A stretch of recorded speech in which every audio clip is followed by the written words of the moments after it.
తీసుకెళ్లి గత 10 ఏళ్లుగా ధనిక రాష్ట్రంలో చేయనటువంటి పనులు వాళ్ళు అప్పులు చేసినా వాళ్ళు తప్పులు చేసినా ఒక్కొక్కటిగా సర్దిద్దుకుంటూ ఈ తెలంగాణ రాష్ట్రంలో ఎంతోమంది వేలాది కార్యకర్తలు కష్టపడి ఆ రోజు పిసిసి అధ్యక్షుడిగా ఎత్తిన జెండా దించకుండా ప్రజలను చైతన్యం చేసి ప్రజాపాలన అధికారంలోకి వచ్చిన తర్వాత మరి ధనిక రాష్ట్రంలో జరగని పనులు అప్పుల తెలంగాణలో మా గౌరవ ముఖ్యమంత్రి చేస్తుంటే కొంతమంది ప్రతిపక్షాలు గిట్టని వాళ్ళు ప్రభుత్వం మీద మాట్లాడితే సరే, కానీ ఇవాళ స్వపక్షంలో ఉండి ప్రజలు ఇచ్చినటువంటి అధికారాన్ని మనం ప్రభుత్వం ద్వారా ప్రజలకు సంక్షేమాలు అందించడమే లక్ష్యంగా ముందుకు పోవాలి తప్ప మొన్న ఏదైతే కొండ సురేఖ గారి సంబంధించిన వాళ్ళ కూతురు కొండ సుష్మిత గారు గౌరవ ముఖ్యమంత్రి మీద మాట్లాడిన మాటలను ఖండిస్తూ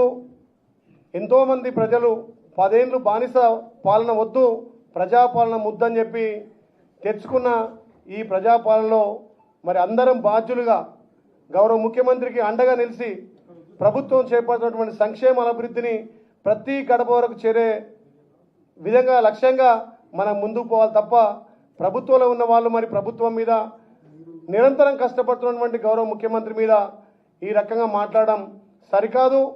ఏదున్నా మరి సురేఖ గారు దీని మీద స్పందించి ఏదైతే సుష్మిత మాట్లాడినటువంటి మాటలను తీవ్రంగా ఖండించి పార్టీ అభివృద్ధి కోసం పార్టీ మళ్ళొక్కసారి గౌరవ ముఖ్యమంత్రి రేవంత్ అన్న నాయకత్వంలో మరి రెండోసారి కూడా ప్రజాపాలన రావాలి. ఇక్కడ కాంగ్రెస్ పార్టీ అధికారంలోకి వచ్చి మన భావి ప్రధాని రాహుల్ గాంధీ గారిని ప్రధాని చేసేంత వరకు మనం కలిసికట్టుగా పోరాడాల్సిన అవసరం ఉంది. మరి మన అభివృద్ధి చూసి మన సంక్షేమం చూసి ప్రతిపక్షాలు ఇలా జీర్ణించుకోలేకపోతున్నాయి. ధనిక రాష్ట్రంలో మేము చేయని పనులు మరి అప్పుల తెలంగాణలో అప్పులున్నా వాళ్ళు చేసే తప్పులున్నా ముఖ్యమంత్రి కేంద్రంతో సఖ్యతగా కేంద్రాన్ని ఒప్పించి మెప్పించి మనకు రావాల్సిన వాటాలను తీసుకొచ్చి ఇలా విదేశీ పర్యటనలు పోయి విదేశాల నుంచి కూడా తెలంగాణ అంటే ఇలా భారతదేశంతో కాదు ప్రపంచ దేశాలతో పోటీ పడే విధంగా మన ముఖ్యమంత్రి తీసుకెళ్తుంటే మరి వితిన్ ద పార్టీలో సొంత పార్టీలో ఈ రకంగా మాట్లాడడం చాలా బాధాకరం. మరి ఎంతోమంది పార్టీని నమ్ముకున్న కార్యకర్తలు గ్రామాలలో చాలా ఇబ్బంది పడుతున్నారు. మరి ఎంతోమంది కష్టపడితే మనం ఎమ్మెల్యేలుగా మంత్రులుగా ఇలా అధికారం వచ్చిన తర్వాత మరి ప్రజలకు సంక్షేమాలు అందియాలి, పార్టీని నమ్ముకున్న కార్యకర్తలకు మనం న్యాయం చేయాలి. ఏదనుంటే సిఎల్పి సమావేశం కానీ మన పిసిసి అధ్యక్షుని ఆధ్వర్యంలో గౌరవ ముఖ్యమంత్రి అందరం కూర్చొని మాట్లాడుకొస్తున్న విషయాన్ని బహిర్గతంగా ఆ సుష్మిత మాట్లాడడం చాలా తీవ్రంగా బాధ కలుగుతుంది. అదేవిధంగా ఆమె మాటలు తీవ్రంగా ఖండిస్తున్నాం. తప్పకుండా సురేఖ గారు కూడా స్పందించి ఆమె మాటలను ఖండించి పార్టీకి ప్రభుత్వానికి ఎక్కడ కూడా ఇబ్బంది లేకుండా మన ప్రభుత్వం చేస్తున్న అభివృద్ధి కార్యక్రమాలు లోతుగా తీసుకెళ్లాల్సిందిగా వారు కూడా విజ్ఞప్తి చేస్తూ ముఖ్యంగా మా యాదాద్రి భువనగిరి జిల్లాకు సంబంధించి 22A కింద ఉన్నటువంటి నిషేధిత జాబితాలను గత 4 నెలల కిందనే అసెంబ్లీలో నేను మాట్లాడడం జరిగింది. మా ఆర్ఎండ్బి శాఖ మార్చులు కోమటిరెడ్డి వెంకరెడ్డి గారు అసెంబ్లీలో మాట్లాడినప్పుడు కూడా ముఖ్యమంత్రి దృష్టికి తీసుకుపోయి సంబంధిత శాఖ మంత్రి పొంగులేటి సీనన్న కూడా తప్పకుండా మీకు న్యాయం చేస్తాం, కొంత అధికారుల తప్పిదం వల్ల గత ప్రభుత్వంలోనే 22A కింద ఉన్నటువంటి భూములను హైకోర్టు ఆదేశాల ప్రకారం సంబంధిత ఎంఆర్ఓలు కానీ ఆర్టీఓలు కానీ సంబంధిత కలెక్టర్లు అక్కడ రిజిస్ట్రేషన్ ఆఫీసులకు ఈ 22A జాబితా పంపడం వల్ల అది ఆగిందే తప్ప ఈ ప్రభుత్వం 22A పెట్టి ఏ పేదోడికి భూమి గుంజుకోవాలనో ఏ పేదోడికి ఇబ్బంది పెట్టిన లక్ష్యం కాదు. కాంగ్రెస్ ప్రభుత్వం అంటేనే పేదలకు బడుగు బలైన వర్గాలకు ఎస్టీ ఎస్సీలకు భూములు వంచిన చరిత్ర కాంగ్రెస్ పార్టీది. పేదోళ్లకు ఇండ్లు కట్టించిన ప్రభుత్వం కాంగ్రెస్ పార్టీ. అలాంటి కాంగ్రెస్ పార్టీ ప్రజల కోసం ప్రజల సంక్షేమం కోసం పనిచేస్తుంటే ఇలా ప్రతిపక్షాలు చిల్లర మల్లర మాట్లాడుతున్నారు. మా గౌరవ ముఖ్యమంత్రి నాకు పిలిచి మాట ఇచ్చిండు, నువ్వు అసెంబ్లీలో మాట్లాడు, ఇలా సంబంధిత శాఖ మార్చులు మీకు దానికి చేస్తారంటే పొంగులేటి సీనన్న కూడా యాదాద్రి భువనగిరి జిల్లా ఉన్నటువంటి 22Aను తీసేస్తా అని చెప్పి మాట ఇవ్వడం జరిగింది. ఆ దశగా పనులు జరుగుతూ ఉన్నాయి. దీని మీద గౌరవ మంత్రి ఆర్ఎండ్బి శాఖ మార్చులు కోమటిరెడ్డి వెంకరెడ్డి గారు కూడా నాకు హామీ ఇవ్వడం జరిగింది. ముఖ్యంగా యాదాద్రి భువనగిరి జిల్లాలో అధికారుల నిర్లక్ష్యం వల్ల 39,000 మంది కుటుంబాలు ఇవాళ నిషేధ జాబితాలో ఉన్నాయి. దాన్ని మా పెద్దలు రెవెన్యూ శాఖ మార్చులు పొంగులేటి సీనన్న కూడా పర్యవేక్షణలో 22 మాత్రం పూర్తిగా నిషేధ జాబితాను తొలగిస్తారని మాట ఇచ్చింది. కాబట్టి పార్టీకి అందరం విధేయులుగా ఎంతోమంది కార్యకర్తలు కష్టపడితే ఇలా మనం ఎమ్మెల్యేలుగా ఎంపీలుగా ఎమ్మెల్సీగా గెలిచాం కాబట్టి దయచేసి విత్ ఇన్ ద పార్టీలో మన ముఖ్యమంత్రి చేపడుతున్న అభివృద్ధి సంక్షేమాలను పేద ప్రజల కోసం ప్రతి గడపకు అందే విధంగా ముందుకు తీసుకుపోవాల్సిందిగా విజ్ఞప్తి చేస్తా ఉన్నా. పాత్రికేయులకు నమస్కారం. గౌరవ విప్పు బలుమూరి వెంకట్ గారు, గౌరవ ప్రభుత్వ విప్పు వీర్లైలే గారు, ముగ్గురం విప్లం అందుబాటులో ఉన్న ఎమ్మెల్యేలందరినీ ఇక్కడ పిలిచి రాష్ట్రంలో జరుగుతున్నటువంటి బీఆర్ఎస్ బీజేపీ చేస్తున్నటువంటి అసత్య ప్రచారాల మీద మాట్లాడుతున్నటువంటి క్రమంలో వితిన్ ద పార్టీలో జరుగుతున్నటువంటి పరిణామాల మీద కూడా గౌరవ విప్పులు, గౌరవ ఎమ్మెల్యేలు, ఎమ్మెల్సీలు అందరం కూడా రాష్ట్ర ముఖ్యమంత్రి పైన ఎవరు మాట్లాడినా, ఎవరు తప్పుడుగా మాట్లాడినా, తప్పుడు ఆరోపణలు చేసినా రాష్ట్ర ప్రభుత్వం కాంగ్రెస్ పార్టీ కఠిన చర్యలు తీసుకోవాలని చెప్పేసి అభిప్రాయంతో గౌరవ ముఖ్యమంత్రి గారికి, పిసిసి ప్రెసిడెంట్కు మేమందరం కూడా రిపోర్ట్ చేయాలనేటువంటి అభిప్రాయంతో రావటం జరిగింది. అంటే కాంగ్రెస్ పార్టీలో ఉంటున్నటువంటి వ్యక్తులు ఈరోజు రాష్ట్ర అధినేత సీఎం నిర్ణయాన్ని తప్పుపట్టడం అంటే, ఈ నిర్ణయాన్ని తప్పుపడుతున్నటువంటి వ్యక్తులు, నిర్ణయాన్ని వ్యతిరేకిస్తున్నటువంటి వ్యక్తులు ఈ పార్టీలో ఉండే నైతిక అర్హత లేదనేటువంటి ఒక అభిప్రాయాన్ని కూడా మేము రావటం జరిగింది. అంటే చెట్టు కింద ఉండి చెట్టు కొమ్మనే నరుక్కునేటువంటి ఒక వైఖరి, దుర్మార్గమైనటువంటి వైఖరి, ఇది ప్రతిపక్షాలకు గొంతునిచ్చే వైఖరిగా మేము భావిస్తా ఉన్నాం. కొండ సురేఖ గారు క్రమశిక్షణ సంఘం ఇచ్చినటువంటి నోటీసుకు, షోకాజుకు సమాధానం ఇస్తూ నాకు సంబంధం లేదన్న. నీకు సంబంధం లేదన్నప్పుడు నీ బిడ్డ మాట్లాడిన మాటల్ని ఎందుకు ఖండించలేదు? ఎందుకు నువ్వు క్యాబినెట్ మినిస్టర్గా, క్యాబినెట్ మంత్రిగా, కలెక్టర్గా, క్యాబినెట్లో ముఖ్యమంత్రితో కలెక్టర్గా పనిచేస్తున్నటువంటి వ్యక్తులుగా ఖండించవలసినటువంటి బాధ్యత నీ పైన ఉన్నదా లేదా అని చెప్పేసి ఈ సందర్భంగా మేము అడుగుతాం. మీరు చేస్తున్నటువంటి తప్పుల్ని, మీరు అనుసరిస్తున్నటువంటి తప్పులకు, మీరు మాట్లాడుతున్నటువంటి తప్పుడు భాషకు ప్రభుత్వం, ముఖ్యమంత్రి మూల్యం చెల్లిస్తుండ్రు. కానీ మీరు మాత్రం ఆ పదవిలో ఎంజాయ్ చేస్తూ మీ ఎంటర్టైన్మెంట్లో ప్రభుత్వానికి, పార్టీని ఇబ్బంది పెట్టేటువంటి ఒక ప్రయత్నం చేస్తున్నారు అనేటువంటి విషయాన్ని ఈ సందర్భంగా మేము గుర్తు చేయదలుచుకున్నాం. కాబట్టి సమంత విషయంలో మాట్లాడినా, ఏ విషయంలో మాట్లాడినా ఎప్పుడూ మీ భాష పార్టీకి తలనొప్పిగానే ఉంది, పార్టీకి తలనొప్పి తెచ్చేటువంటి విధంగానే ఉంది, పార్టీకి నష్టదాయకంగానే ఉంది, పార్టీకి నష్టం కొని తెచ్చేటువంటి విధంగానే ఉన్నది. కాబట్టి ఈ భాష మాట్లాడుతున్న, ఈ యాక్టివిటీ ఉన్నటువంటి వ్యక్తులపైన పార్టీ పిసిసి ప్రెసిడెంట్ గారు కానీ, ఏఐసిసి కానీ కఠినమైనటువంటి నిర్ణయాలు తీసుకోవాలనేటువంటి ఒక ఆలోచనతో మేము ఈరోజు మాట్లాడటం జరిగింది. మేమందరం కూడా ఒకటే కోరుతా ఉన్నాం.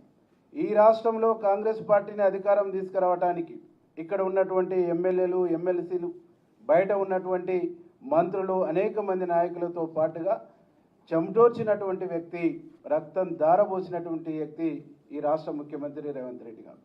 వారికి తోడుగా వారి కుటుంబం కూడా, వారి బ్రదర్స్ కూడా చెమటోర్చినటువంటి విషయం తెలంగాణ సమాజానికి తెలుసు. కానీ పనిగట్టుకొని ప్రతిపక్షాలు వారిని వీక్ చేయడానికి ప్రయత్నం చేస్తాయి, ప్రతిపక్షాలు వారి మీదనే దాడి చేస్తుంటాయి. వితిన్ ద పార్టీలో ఉన్న కొంతమంది వివిధ జిల్లాలలో కావాలని ప్రభుత్వాన్ని, ముఖ్యమంత్రిని వీక్ చేసేటువంటి ఒక దుర్మార్గమైనటువంటి ఆలోచనతో పనిచేస్తూ ఉన్నారు. వారిపైన కఠినమైనటువంటి వైఖరితో కఠినమైనటువంటి నిర్ణయాలు పార్టీలో ఉండాలని చెప్పేసి మేము పార్టీని కోరబోతా ఉన్నాం. దాంతోపాటుగా గౌరవ ముఖ్యమంత్రి గారు కూడా మేము విజ్ఞప్తి చేస్తూ ఉన్నాం.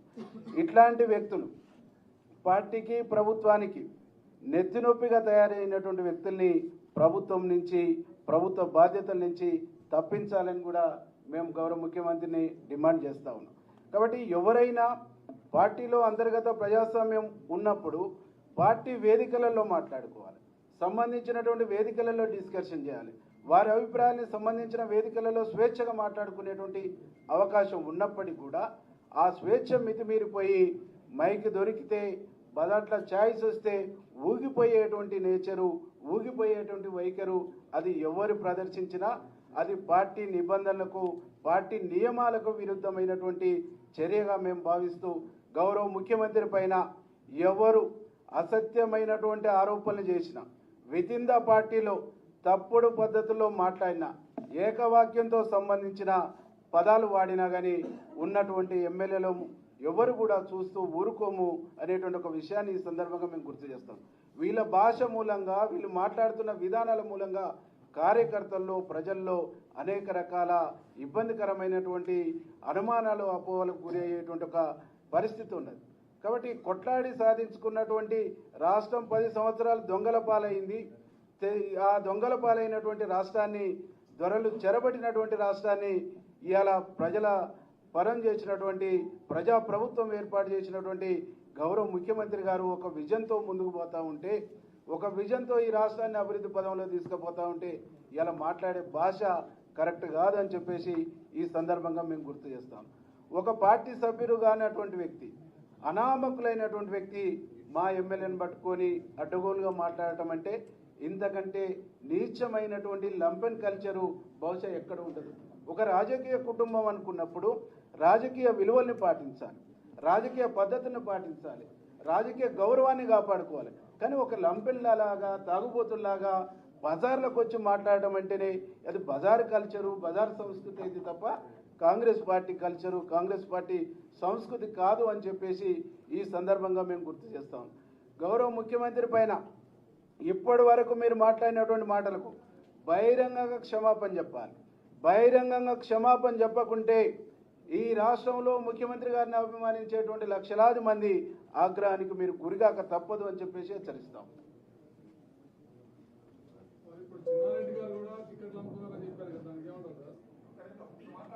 ఎవరు మాట్లాడినా, ఏ వ్యక్తి మాట్లాడినా వితిన్ ద పార్టీలో ఉన్నప్పుడు పార్టీ వేదికలలో మాట్లాడాలి. సంబంధించినటువంటి వారి బాధ్యుల కాడ చర్చించుకోవాలి. వారికి వచ్చినటువంటి అవకాశం, ఏ వేదికల అవకాశం వస్తే ఆ వేదికలో మాట్లాడాలి. కానీ బయట మాట్లాడటం అంటేనే అది పార్టీ నియమావళికి విరుద్ధం.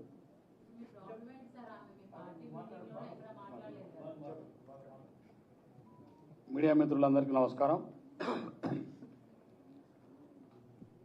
ఈ పత్రికా మీడియా సమావేశంలో పాల్గొంటున్నటువంటి విపులకు, శాసనసభ్యులకు, శాసన మండలి సభ్యులకు అందరికీ పేరు పేరున హృదయపూర్వక నమస్కారం. గత కొన్ని రోజులుగా పార్టీలో జరుగుతున్నటువంటి అంతర్గత విషయాలు, పార్టీ క్రమశిక్షణ ఉల్లంఘించిన వారిపై కఠిన చర్య తీసుకోవాలని చెప్పి మేమందరం కూడా కోరుతా ఉన్నాం. ఏకవచనం. ఎందుకంటే ఈ రాష్ట్రంలో 10 సంవత్సరాలు అనేక మంది కార్యకర్తలు వాళ్ళ కష్టార్జితం, వాళ్ళ రక్తాన్ని ధారపోసి రేవంత్ రెడ్డి గారి నాయకత్వంలో ఇవాళ కాంగ్రెస్ పార్టీ అధికారంలో తీసుకుని వచ్చినారు.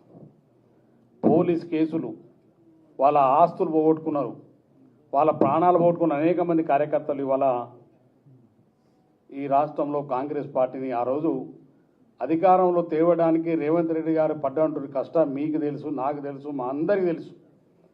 వారి నాయకత్వంలో కాంగ్రెస్ పార్టీ సోనియా గాంధీ, రాహుల్ గాంధీ గారి యొక్క ఆశీస్సులతోటి ఈ రాష్ట్రంలో కాంగ్రెస్ పార్టీ అధికారంలోకి వచ్చింది.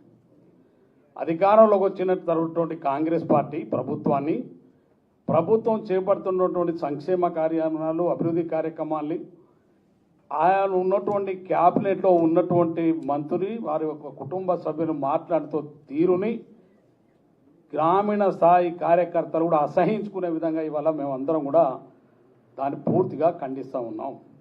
కాంగ్రెస్ అధిష్టానానికి మేము ఒకటే కోరుతా ఉన్నాం, మనం అందరం కూడా పార్టీ బతినే అందరం బతుకుతాం.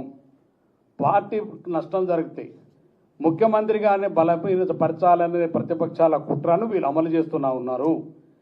వీరు అమలు చేసేటువంటి కుట్ర ఇది చాలామందికి అర్థం అవుతుంది. తెలంగాణ ప్రజలు కూడా అర్థం చేసుకుంటున్నారు. మీరు ఆయుధాలు వాళ్ళ చేతికి ఇవ్వడం అంటేనే మీరు మాట్లాడే విధానం, ప్రభుత్వాన్ని మీరు విమర్శించే విధానం, ముఖ్యమంత్రి రేవంత్ రెడ్డి గారిని బలహీనపరచాలన్నటువంటి కుట్రను, ప్రతిపక్షాల ఆలోచనల్ని మీరు అమలు చేస్తున్న తీరును మేము తీవ్రంగా ఖండిస్తున్నాం. దాన్ని తెలంగాణ రాష్ట్ర ప్రజలు కూడా అర్థం చేసుకుంటున్నారు. అదేవిధంగా తెలంగాణ రాష్ట్రంలో ప్రతి కాంగ్రెస్ పార్టీ కార్యకర్త కూడా అర్థం చేసుకుంటున్నారు. ఎవ్వరు మాట్లాడినా ఇంతకుముందే మాట్లాడుతున్నారు, చిన్నారెడ్డి గారు మాట్లాడినా, ఇంకో రాజగోపాల్ గారు మాట్లాడినా, బాలునాయక్ మాట్లాడినా, క్రమశిక్షణ ఉల్లంఘించి కాంగ్రెస్ పార్టీ ప్రభుత్వాన్ని బలహీనపరిచేటువంటి కార్యక్రమాలు ఎవరు చేసినా, ముఖ్యమంత్రి గారిని బలహీనపరిచే, ముఖ్యమంత్రికి కాంగ్రెస్ పార్టీ ప్రభుత్వాన్ని బలహీనపరిచే పని ఎవరు చేసినా వారిపైన కఠినమైనటువంటి చర్య తీసుకోవాలని చెప్పేసి మేము అధిష్టానాన్ని కోరుతా ఉన్నాం. ఎందుకంటే కాంగ్రెస్ పార్టీ ప్రభుత్వం ఇవాళ ప్రజల సంక్షేమం, ప్రజలు ఇవాళ సంతోషంగా ఉన్నారు ముఖ్యమంత్రి గారు రేవంత్ గారి పట్ల. వీళ్ళందరూ మీరు ఎన్ని కుప్పగంతులు వేసినా, మీరు ఎన్ని చేసినా ఈ రాష్ట్రంలో తిరిగి మళ్ళీ కాంగ్రెస్ పార్టీకి అధికారంలో రావడం ఖాయం. రేవంత్ రెడ్డి గారి నాయకత్వంలో రెండోసారి కాంగ్రెస్ పార్టీ అధికారంలోకి వస్తుంది. వారి నాయకత్వంలో కాంగ్రెస్ పార్టీ ప్రభుత్వం ఏర్పడుతుంది. మీరు ఎన్ని కుట్రలు ఇందులో